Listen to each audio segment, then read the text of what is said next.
Ja, moeten we onder. Gewoon even jouw bespel zo. Zo is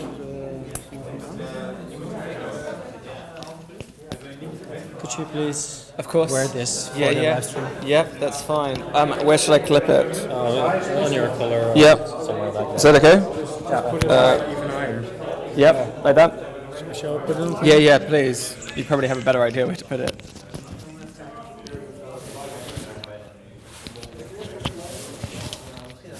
This one? Or Cool. Just in your pocket? Yep, just in my pocket. That's cool. I can do that. Is that loud enough?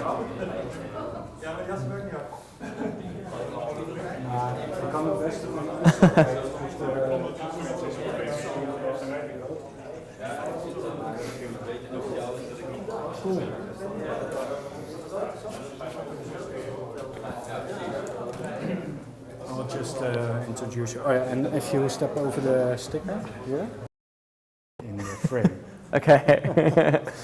So, welcome everybody again, and we do the talks. They will be 50 minutes each, and then 5 minutes Q&A. We will be quite tight on the time schedule, so that everybody can do his talk. Otherwise, we will be here still tonight. And probably people have also other plans. Take it away. Cool.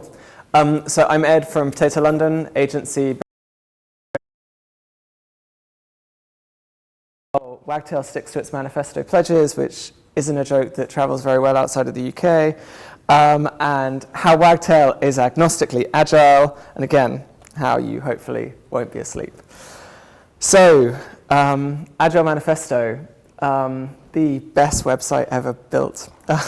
So the idea is that working software over exhaustive documentation, individuals and interactions, whenever it loads, collaboration with clients, and adaptation to change. Side note about the website, you really should view the source of this website. It's great. It's really, really great. So first one is how Wagtail helps us get quickly to working software.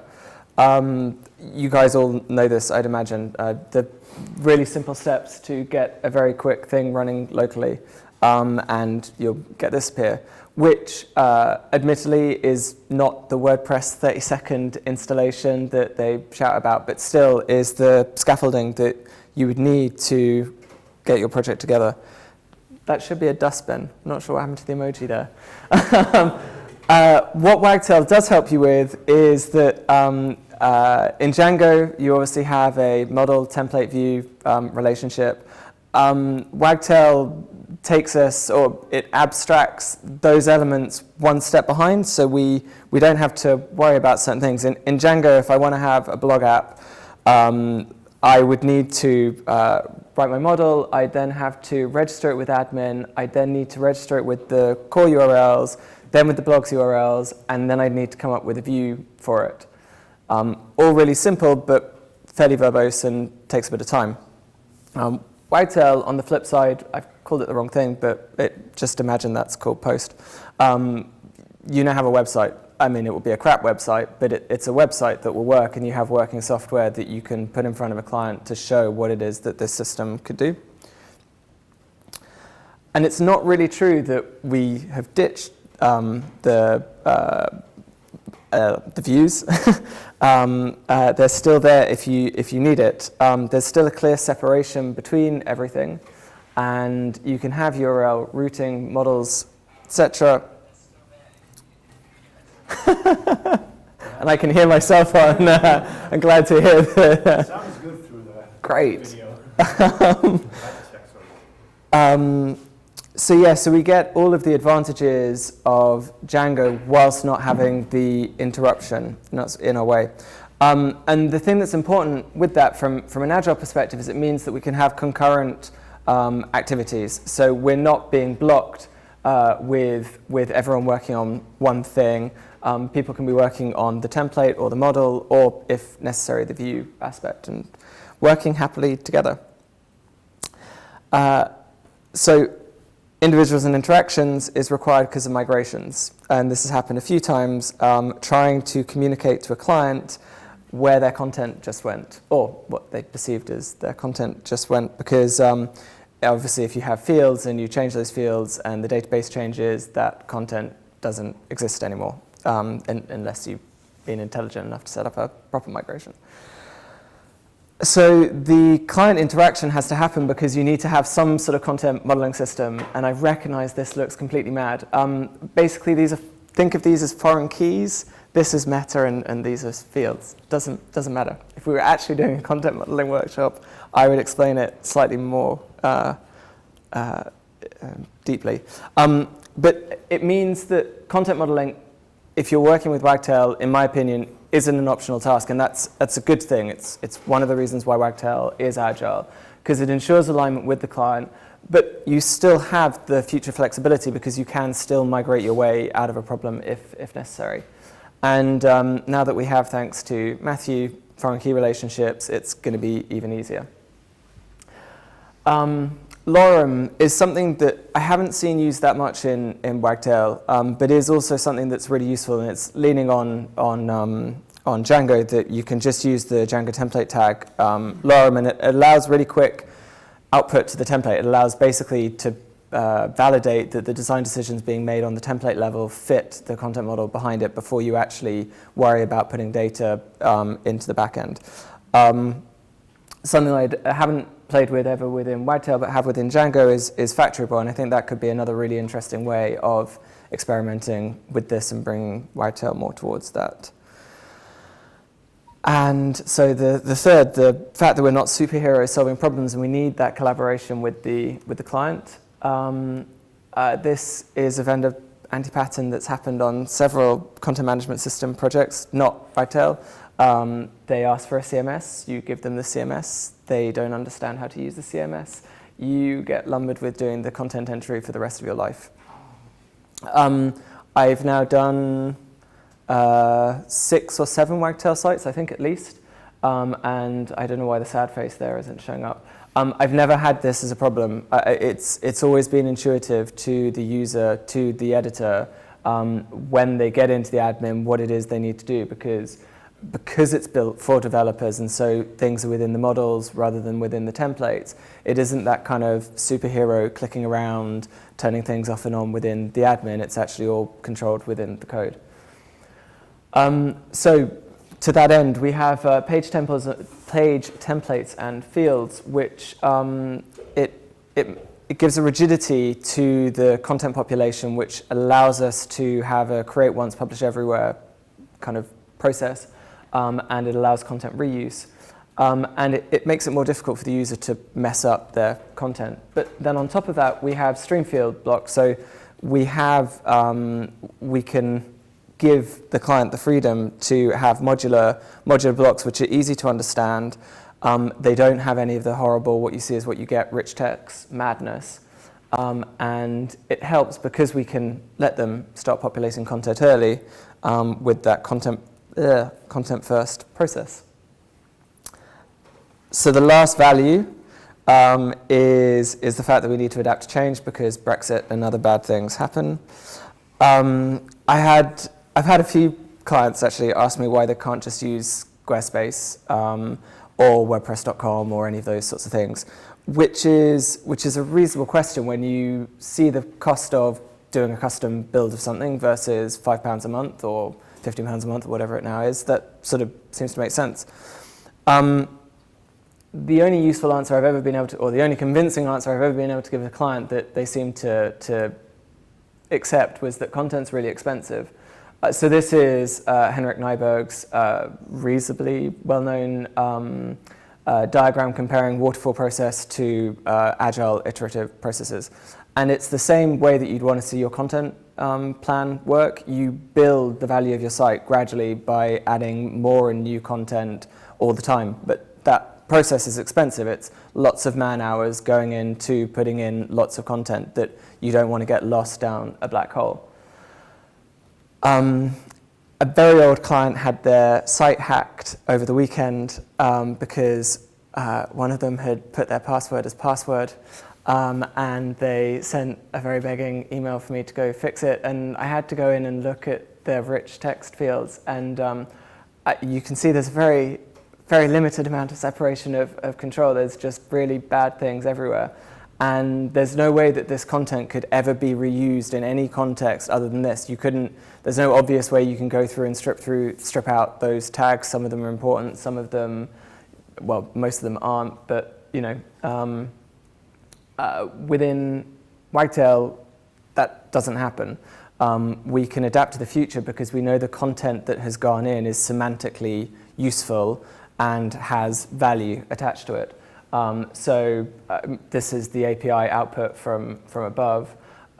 You have a clear type value relationship, and if you were being a purist, you might want to argue that, well, there is HTML within this, but it's all semantic HTML, and even if you were bringing it into a mobile app, into Swift or into Java, you can still deal with it. It's not a difficult thing to be handling.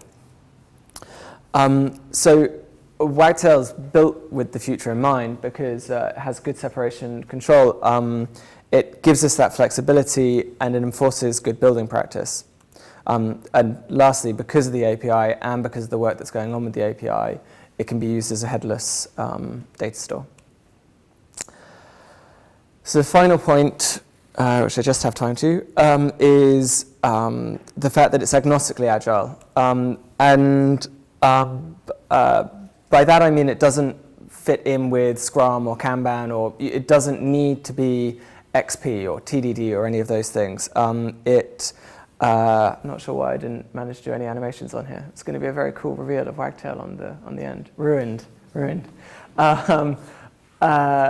So it's agnostically agile for all the reasons I mentioned before, but because it allows futurability, because it allows decoupled concurrent work, and leans on all of the good things that Django and Python has. So it has good test coverage, it allows acceptance testing. We can ship it often, so it's never difficult to deploy anything. Everything's just going regularly. And it allows us to be less being agile and more doing agile. As you can see, it's a nice balance between the chaos and bureaucracy. So, yeah, supported by Wagtail. And yeah, that's your lot.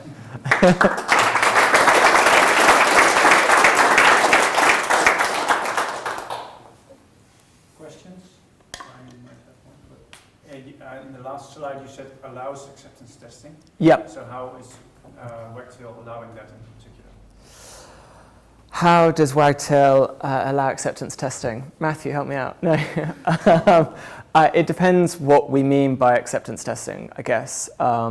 So with this particular, I was thinking of continuous integration that we've done on a few projects where we've had certain tests where we've expected certain things to be, and that so long as we assert that those things are true, we accept that it is true.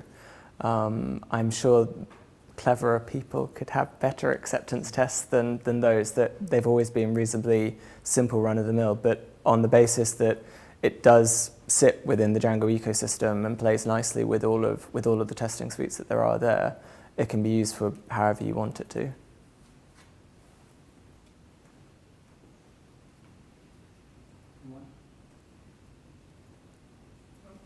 Out of jail free.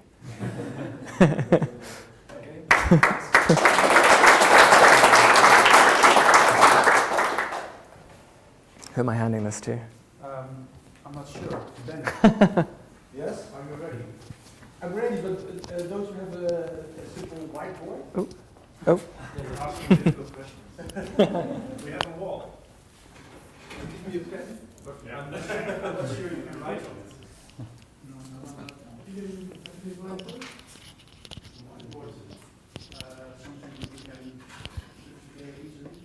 It's not ultimately.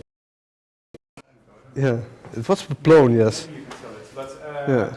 this man has made a living out of building communities for software. So they say. Yeah. Yeah. So that's your expertise. Okay, I've been at 4Digits, I think 2 years ago. So I already noticed how 4Digits is already really involved or understands community a bit. And I really like the new logo as well. It was really awesome. I really liked it. Also, this whole initiative is very community focused already. So what I've been doing for the past 15 years, I've been community manager for Type 3 CMS.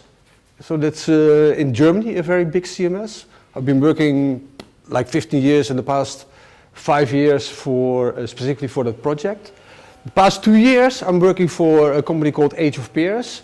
And this is interesting because what we do, we use marketing, media relations, and community building together to help out only open source projects to advance themselves in the whole ecosystem, and especially very much community focused. So we've got a number of big clients. We're very proud to have Elasticsearch as one of our biggest clients. We work all over the world. It's actually interesting that it's the first small conference that I can really bike to. So just go down the hill. Actually, my bike is over there. So that's interesting. Next week I'm going to Romania. Last week I was in Berlin, but now I'm in Arnhem. So that's really cool. So I do community strategy at Age of Peers. I want to give you a very brief overview, and I would really welcome your input so we don't get into the technical level, but more on the soft skills level, right? So I had this question once, so that's probably on all of your lips. How do we start a community? Because I totally understand that Wagtail is a new project, which or relatively new, which is looking for a community foundation. Well, getting bigger and bigger. Well, let me help you out with some advice. So I had this question also recently. Give me 3 tips to build a community. Well, for me that's just easy. Just start. And what I mean by that is just take it step by step. I heard the previous speaker also talking about the agile system. I really believe in that. We shouldn't wait too long, just figuring out what's our community strategy, what do we need to do. Just engage your users just step by step, a very small step, a very small celebration, one step at a time. That's how I see that you bring community forward. And if you're looking at community strategy, there's a lot of resources. We have a community roundtable, VVB, CMX Hub. There's so much to read, and that also goes for the technical stuff we're working in. There's so many resources that we can use, and so many stuff to get confused by. So I would say just, for community building, follow your heart and take it one step at a time. So once you have your community running in some form or the other, it's the time, how to maintain and how to grow your community. And there's some things, that you can really very easily do to visualize, actually a community is. I always view it, as a beautiful garden where you need to have different height flowers, different colors of flowers, and with a fertile soil. Diversity is very important. And one of the things that I really like to stress here is what I also talk a lot about with when I talk about community or collaborative projects. A lot of the stuff that we see around us in the world, kind of separating, we do our own stuff, Netherlands first or US first. That's not the stuff that we're working on. We're working on open source, and we are, especially with Age of Peers, a very firm believer in diversity and working together. This is what we promote all the time, what works well for us. I mean, we are kind of ideological. I think you also are, in the community that you work for. You really would like to promote your CMS, and for you that's an important part. Not the getting rich part, would be nice at a certain point, but you're all in this together. So I would like to point out a few things what makes the soul of a community. So those are 3 points. And that's actually the 3 points that I wanted to put down on the whiteboard for you to remember. But I'll just walk you through them, and I'll make sure after that you still remember them. So I read this very interesting article a while back of a survey that was held about community. So 43,000 people were questions about what the main qualities are for a community. So, and that's from 26 different kinds of communities. And we're not talking in this case about open source communities, but we're talking about housing communities or all kind of different communities, and nothing having to do with open source software as we work in. So there are three main things that are important in a community, and that's social offerings, such as entertainment, venues, and places to meet, you know, which you find in the city. Openness, how welcome is a place, you know, how easy is it to get into the door, and the area's aesthetics. So how does it look? So these three are important aspects for wanting to be part of a community outside of an open source community. Well, I've been looking at this, and I thought, how can we compare this to an open source community, a more technical community? So what I came up with is these three properties, and these are the three properties that I would like to write down, but I'll just make sure that you remember them. I'll repeat them a few times. So that's, for me, it's openness. So you're all very familiar with that. Openness is how welcoming is the community. Second is engagement. How well are you engaged? What are your community channels and events? And last but not least, and maybe it's the most important thing, actually I think all 3 points are just as important. The last thing is purpose. So what value does your project or your community deliver? What I found very interesting, there was a recent interview with Linus Torvalds about community building, and he said, like in the specific thing that Linus always talks, just get shit done. And I think it's a very good motto, because no matter how socially engaged we all are, we are in it for the same game. We want to advance our CMS or whatever software project we have. So, coming back to the just start, and come in, no problem, don't be shy. So, like I mentioned in the beginning, just start one step at a time. Just make sure that you're aware of your surroundings, what's happening in your community. Try to keep an open mind on the stuff that's going on. So, your members, I think like you're all sitting here together, you must make up a happy bunch. And for me, that's one of the things that's most important, that you have a good position in your community.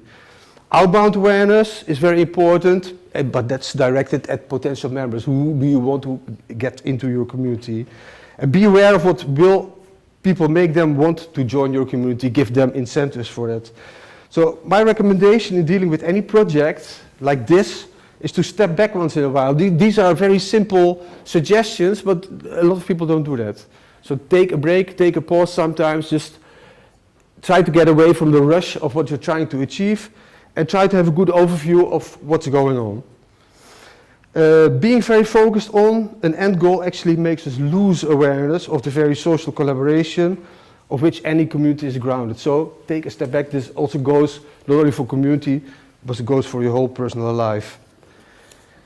So self-awareness actually is a strong predictor of overall success as a project and as a leader. So once again, openness, engagement, and purpose. So let's have a closer look at these qualities. So when we're talking about openness, soft skills come into play. So I don't know if you guys know this article that was written, Soft Skills for Software Developers. I think there was an article, I think by 37 Signals, but which became very popular, which really talks about the social skills that people need to have instead of only having the technical skills. A community needs cheering, appreciation, and respect to blossom. Being open is one of the most important soft skills, and for the health perspective of your community, it's just as important as measurable skills. So we can all measure what we do on GitHub. Being open is not measurable. Only by appreciation by your community, of course. However, saying you're open is not the same as being open. You really need to take action on that. So community engagement describes the workflow within a community, how the community is supported and connected internally. Like I said, openness is not passive, it means to take action. It's vital to promote your values and to reach out to people who might not be the most obvious candidates to join. So just have a good look around you. It's not only the guys with the, it was this talk about the superheroes. Not only the superheroes are there for your community, but a lot of other people. So many structures, that's some of the things which really, I think is really interesting, are based on meritocracy. So while on the one hand, it makes sense to reward both initiative and creativity, on the other hand, this may not bring out the best in people. So which, who are not so straightforward. So there are people that are very shy, you know, don't ignore them, try to have a proper lookout on which people might even fit your community. Don't be afraid to ask them. That's something that we don't do that quickly. So if you ask people, they really want to do a lot. Engagement as the second one. So community engagement describes the workflow within a community. What are we without engagement? So how the community is supported and connected internally, as well as how a community is engaged with society. I think this is a very important aspect that we tend to forget. Our community is only focused on our one and only product. So there are things, you know, which I think, especially in these times, we really need to have a good look. What can we do? Can we use Wagtail maybe to help out a sustainable project or whatever? Try not only to maintain the social engagement within your community, but also try to reach out. I was working a lot on that in the Type 3 community, but it was a very German community. It was very difficult to get out of Germany. So in maintaining your community, you would like to keep engagement on a high level. So how do you do that? Engagement is also tied very closely to the sense of belonging. Something that people look for in a community. Belonging, yeah? You all want to feel together. You're all the Wagtail people, right? So like meritocracy, engagement also has its pitfalls. So the person engages most is not always the one that knows best. Step back, pause and check. So try to be aware of what's going on. If you only focus on the people that are best in your community or know best, that's really a pitfall and can make your community fail at a certain point. So again, we had openness, engagement, and then there's purpose. So as last part, just a small talk about purpose. The purpose of a community is what gets people started, to get people engaged. The purpose is often the reason why people join a community. And so I don't know if you have a mission statement or something, but when we work with projects, if they're commercial or open source or whatever, I feel it's very important to note, you know, what is our mission, what actually are we here for. It's very important sometimes to be able to read that mission, what actually are we here for. A common purpose revolving around people who are going through the same process or are trying to achieve a similar objective. So in my case, I got involved in the open source community surrounding the software because I was implementing it for clients. This was a community I built my own company on. So others joined Greenpeace, XPRIZE, and wanting to make the world a better place. That's their mission. That could be their mission. So success is sustained by the purpose of a community. So keep that in mind. What's Wagtail about? What's the purpose? Is that something, you know, that's a spear point that we can all focus on? So together, the hearts and souls of many can make a difference that can move alive many lives, organizations, and ultimately our world. So openness, engagement, and purpose. I want you to keep these three in mind. And if they ask you, you know, how to start a project, how to start a community, so one step at a time. Thank you very much.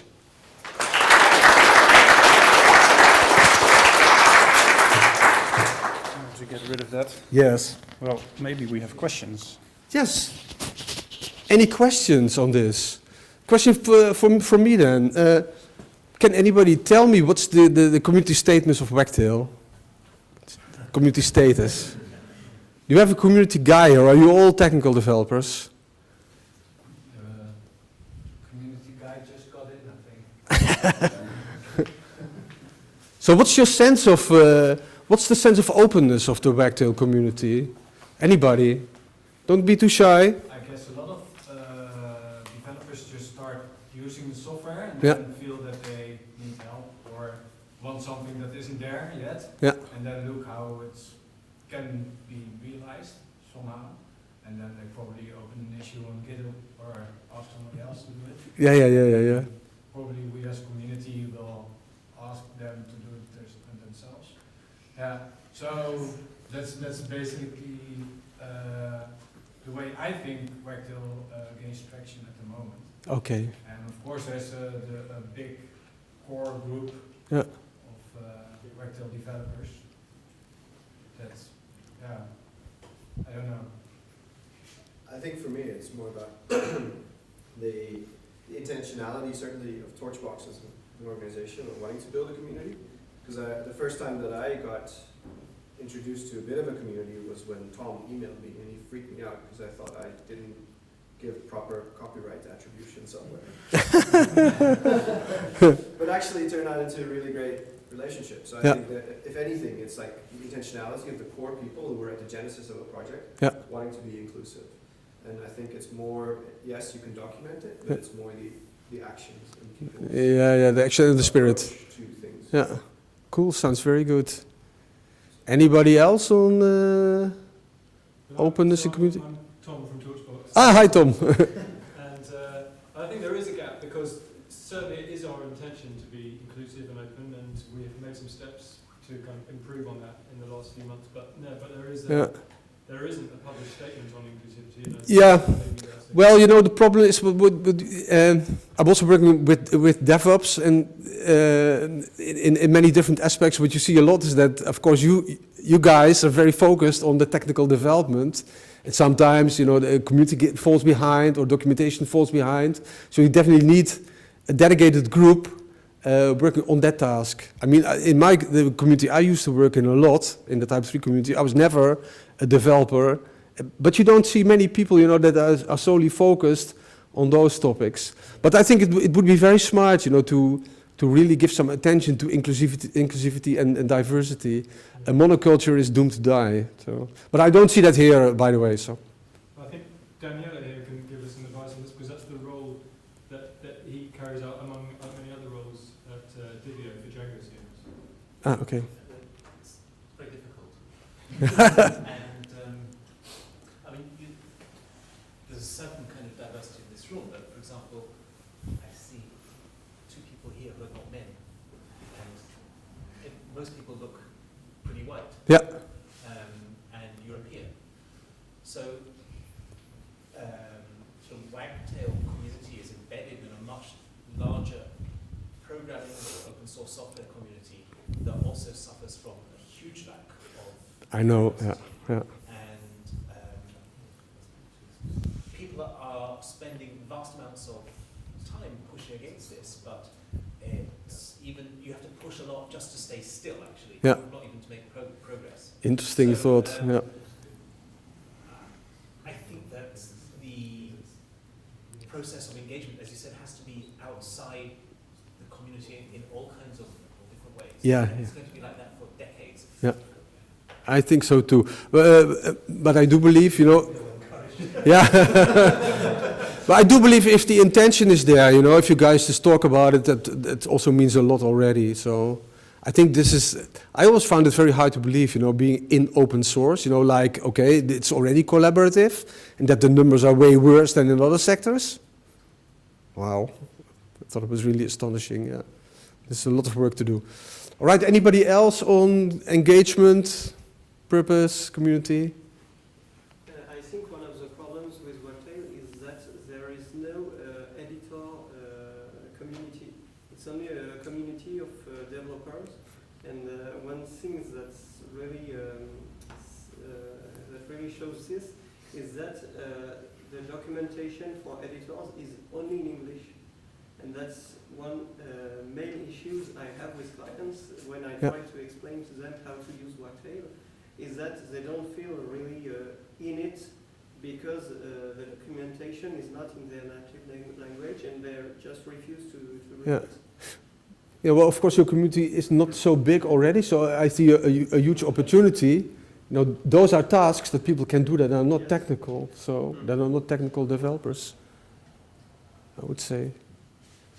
But those are growing pains, definitely, and very familiar.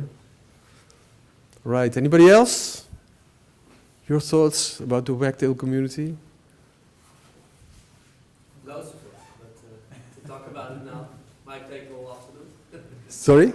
I said loads of thoughts about it, but to talk about it at the moment might take all afternoon. Yeah, okay. Well, we have still 3 days. Okay, well, I'm around here for a little bit longer, so if you want to talk to me personally, it's okay. I know I would. Yeah, okay, thank you.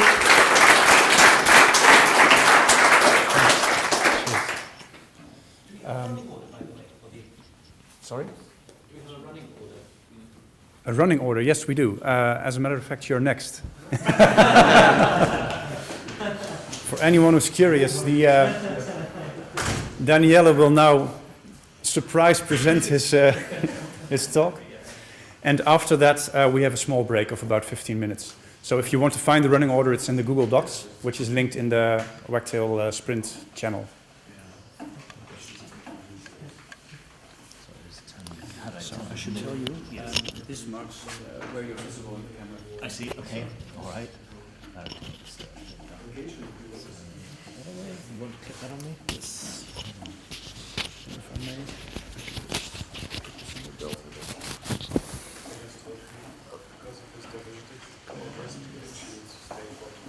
I hope I didn't touch it.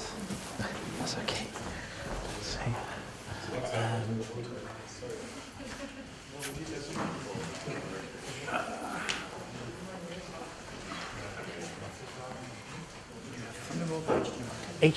HDMI is fine.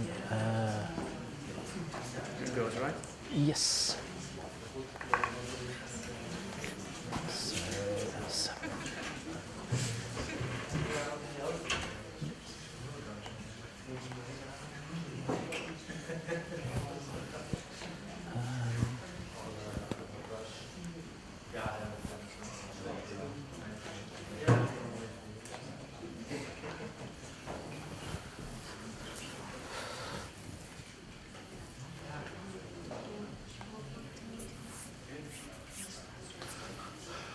all the important things in my slides are going to be in that top right-hand corner.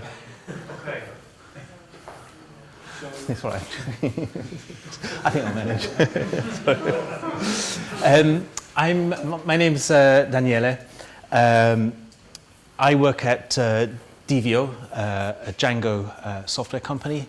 I'm a Django CMS developer, actually, rather than a Wagtail developer. I'm one of the Django core development team and a board member of the Django Software Foundation.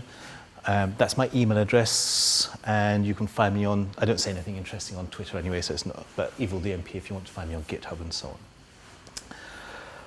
on. Oh yes, at Django. So I work for Divio. I'm going to talk about the Divio cloud, divio.com, or at Divio if you want to find us on Twitter. So what is the Divio cloud? It's our hosting platform, a platform as a service for Django web projects.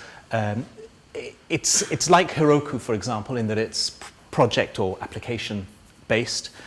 And it's not just a hosting platform, because it spans the whole project lifecycle from development to deployment and maintenance. So you can use our platform to build a project in the first place, deploy it to the web, and then maintain it ongoing for scaling, updates, general management, and so on.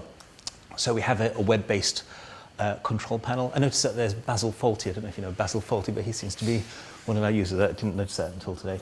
And we also have a this is actually our desktop application, which provides many of the same management features for the cloud service. So it's a platform for Django projects. It's Django dedicated. It's written itself in Django and Python from the ground up. And it's built completely around the requirements of Django projects and the workflow of Django developers. It's aimed at developers and agencies. It contains development tools, which I'll show you briefly, some kind of workflow management, collaboration and account management, ways to standardize and automatize projects, things like backups. We provide SLAs and we've got developer support. So it's meant to be a partner for an agency that's trying to get, or that wants to get stuff onto the web. And in particular, it's aimed at agencies or people that don't want to be deployment experts or don't want to be deployment experts anymore. So we take care of things like setup and deployment, the hosting, the maintenance, monitoring, and the technical support. The idea is that if you're a Django developer, then our platform is supposed to allow you to concentrate on developing your applications and not worry about keeping them running or about the platform itself. We use Docker, so we use Docker, we even use Docker in our local tooling on the desktop, so we use Git project versioning throughout. We have these 3 environments, a local environment which runs on Macintosh, Linux and Windows, anything that can run Docker locally satisfactorily. We have a test environment and a live environment, so fairly standard in that. And because it's Docker-based, all DVO Cloud projects are completely portable. You can take them and run them anywhere else. So if you get sick of us, you can decide that you'll take this Docker container or containers and deploy them anywhere else that will allow you to deploy Docker containers. So there's the portability is part of the promise of openness and transparency that comes with it. It's quite a reassuring point when people are considering the platform. Anyway, what does this mean for Wagtail? Well, our experience started out with Django CMS. So the DVO Cloud started out as a Django CMS deployment platform. And in fact, it started out as an internal platform for our own Django CMS projects as a way to make it easier for our development team to do their work and stop worrying about deployment. Since then, it's become a general Django deployment platform, so you can deploy pretty much any kind of Django project on it, not just Django CMS. What we've found for Django CMS, by the way, is an open source project, very much like Wagtail. For Django CMS, it's given us exposure to new users and also important exposure to a new kind of user, the kind of user that maybe was going to things like WordPress.com but wouldn't have known where to begin with a Django CMS website. We've been able to give people working and ready to use projects and examples so that they can just launch something straight away and see what it tastes like without having to work out whether they can build it themselves on their own computer. And it has encouraged for Django CMS a lot of uptake and experimentation, especially by people who weren't already in the Django community or already aware of it. So that's how it has boosted Django CMS and how we hope it might do the same for Wagtail. For Wagtail developers and agencies, we think it might work in much the same way, that it will allow them to have more exposure for the applications they have created, exposure to potential customers, technical backing on the hosting and deployment side from us. We also have what we call the partnership program. I won't go into too much details about it, but basically you get support, you get leads, even commission if people's websites are hosted on our cloud, and I can probably find out for you more details of exactly of how it works. The important thing is that DVO doesn't want to compete with potential with other agencies. So we don't want to be a Django agency. We want Django agencies to be able to put their projects on our platform and not worry about that aspect of it. And for clients, what we've noticed is that there are certain things that they actually have come to us or come to Django CMS because of what the platform itself offers. A proven reliability, scalability, portability again is matters to customers, and ownership. It's very easy to hand off ownership to a project to a customer. So I'm going to show you actually a few things. So you'll have to, it's now 7 minutes 49 seconds, so I'll have to add that on. So now I have to fight with my controls for a few seconds and mirror my displays and find a website. Is that legible for you? No, let me just make that a little bit larger for you.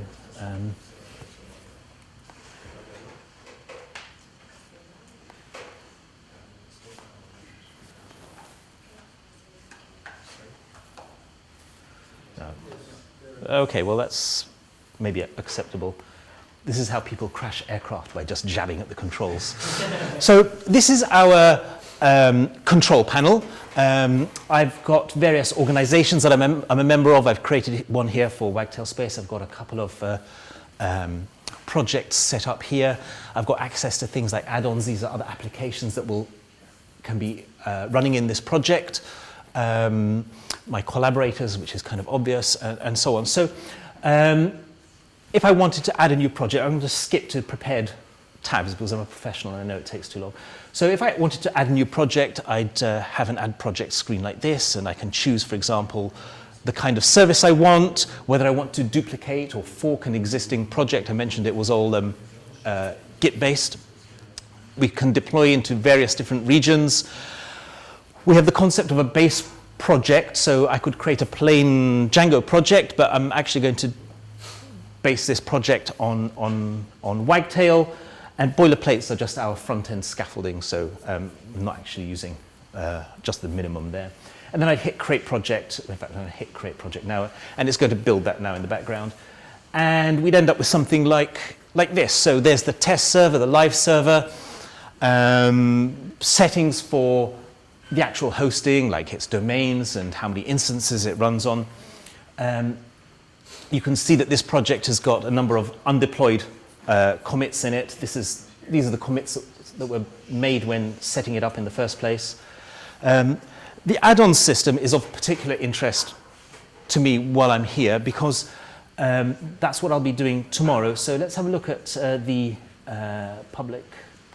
Here, installed in this project, I've got Wagtail. I've got version 1.8 of Wagtail. So I'm going to update Wagtail, and I'm going to change the version. And I think that's 1.9 is in the beta channel. So there we are. I'm going to update it to that. And settings, these are configuration that can be moved into the actual settings.py file of a project by the little wrapper that manages the this add-on. So that would be my new, can't type, Wagtail site. That's going to be updated, and let me have a look at another add-on. So does anybody know Wagtail Puput, the weblog? Yep. So I've added that onto our system, so I'm going to install that. That one's only available in the alpha channel because I'm still messing it up at the moment. So let's install that. And back to the dashboard. I've now got some more commits available to deploy, and I'm going to hit deploy, and that's going to build all the containers and have something ready in a few moments. So if I go to, this is one I made earlier with the Puput installed in it. This has already been deployed. And here it is running on our, this is actually the live version of the site. It's only on the built-in URL. So it's a little weblog running off Puput, which seems like a very nice Django weblog program. So this describes my fantastic successes in programming. We've got a stage site there. This is the admin for the stage site. And this is the same thing running locally on my own Macintosh inside a Docker container. And I've got the DVO application here. You can see that it's somewhat similar to the one on the cloud. I've got this project running here. I've got access to a whole bunch of other projects in different organizations. I'm not, how am I doing for time, by the way? No, just keep talking. Just keep talking, okay. All right. So this allows me to, with a couple of clicks, to set up the same thing that was on the cloud platform and set it up locally, and I can push and pull database and media files and code. The last thing I want to show you very briefly is how I actually do the integration of the Wagtail Puput application into our platform. So it's on GitHub. Here we are. We create an application it's just a wrapper for the application that I want to use. So it's got a little bit of configuration information. Sorry, I'll have to do this here. It's got a bit of configuration information that tells our system what applications need to be installed. It has a setup that actually installs the required packages. This is the most complex part of it, that uses the form. I showed you the form, the configuration form where I set the version, that can take some data and turn them into settings as required. I might need some help with that tomorrow because I think we can do something a bit better. And it can be much more complex than that, but for a simple application like Puput, that's all I've really needed to do. In the actual application itself, I don't think there's anything actually in there except for a version number. So it's a pretty simple wrapper. You create that. All you do is you run a command on the desktop DVO add-on upload. Well, first you validate it, then you upload it. Then it's on the site amongst your add-ons so you can manage them. So if you've created an add-on, you can do the same thing and put it up onto our cloud. So if I now go back to this is what I'm really here for, that I would like to do some stuff to improve our platform for Wagtail. So I'd like to have a look with some of the Wagtail experts at the way we've set up our base project and see if we can improve that. I've got Wagtail Puput running. It's not perfect, but perhaps somebody will help me with that as well. And I've got Wagalytics kind of working. Maybe it needs a little push.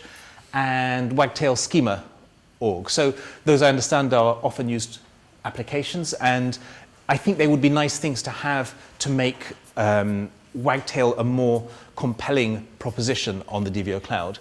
And maybe some better Wagtail-related documentation on there. By the way, if anyone's got an application that they'd like to put inside a wrapper and have it on the cloud, then it would be great to do that. And I was going to say, day after tomorrow, but maybe sometime soon we'll do. It's important for us to have Wagtail as a first-class citizen on the DVO cloud, so that, like Django CMS, it's there, it's available for anybody who wants to get started quickly with a Django-based, or just a CMS, not necessarily, they might not, this is the thing about the cloud, we're getting people who weren't necessarily looking for Django products, they were looking for a solution to a problem. I'd like to hand over ownership to the Wagtail community, the actual Wagtail add-on and the other add-ons, so that they can be kept updated better and be supported better. And ultimately, we'd like to have some live Wagtail projects on the cloud. So if anybody wants to try doing that, I'd be very interested to look at that with you. So I hope I haven't gone over my time, and I hope this hasn't sounded too much like a sales pitch. I've got to earn my might keep somehow, but we really are, this for me is very important. That Wagtail deserves to have that kind of status on the cloud. We're seeing people asking about Wagtail, and we want it there. I think it will be also good for the Wagtail community. So thank you very much for listening to that. If you've got any questions, if I've got any time, then I'd be pleased to hear them. Yes. Okay, thank you. Thanks.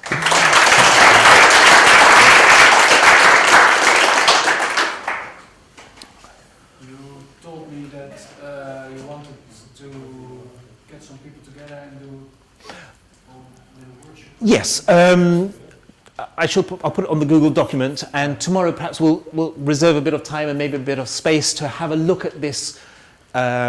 We can run through the process of taking your own application for Wagtail, if you have one, and getting it into our add-ons system so it can be installed with a single click. Is there someone who's particularly interested in spending an hour or so on that tomorrow?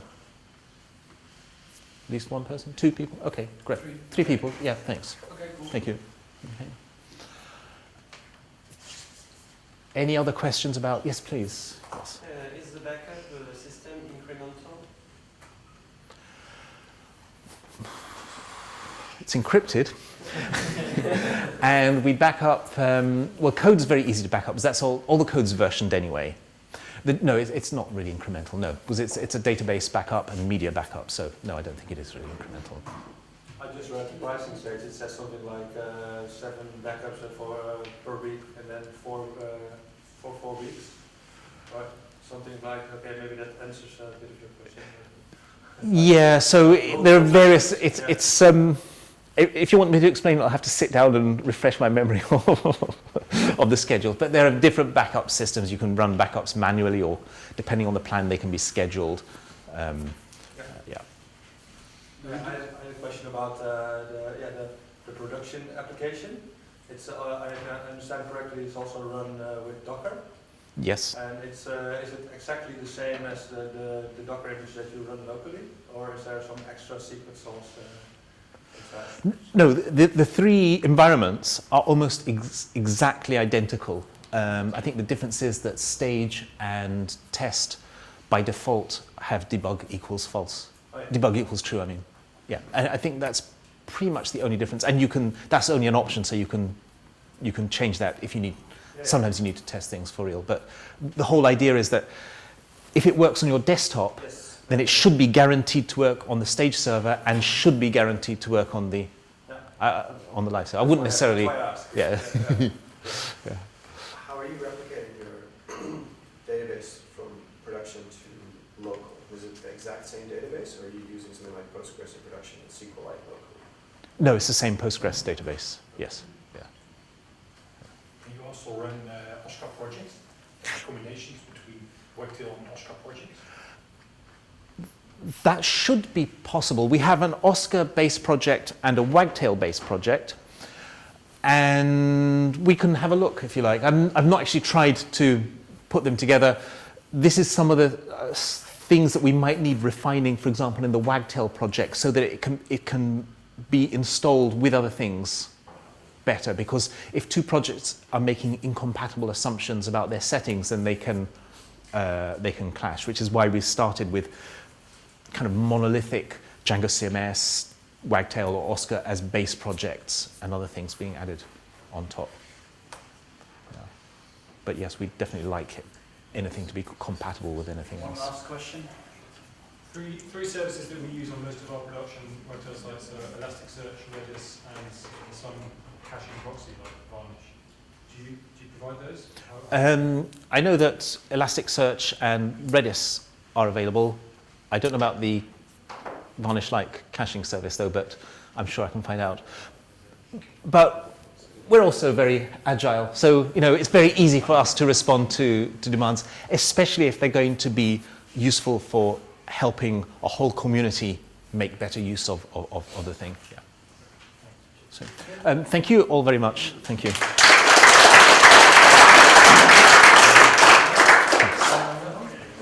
15 minutes break. See you all in a bit. I hope I didn't go on too long. No, Thank you. Cool. we would have stopped you. I will touch directly.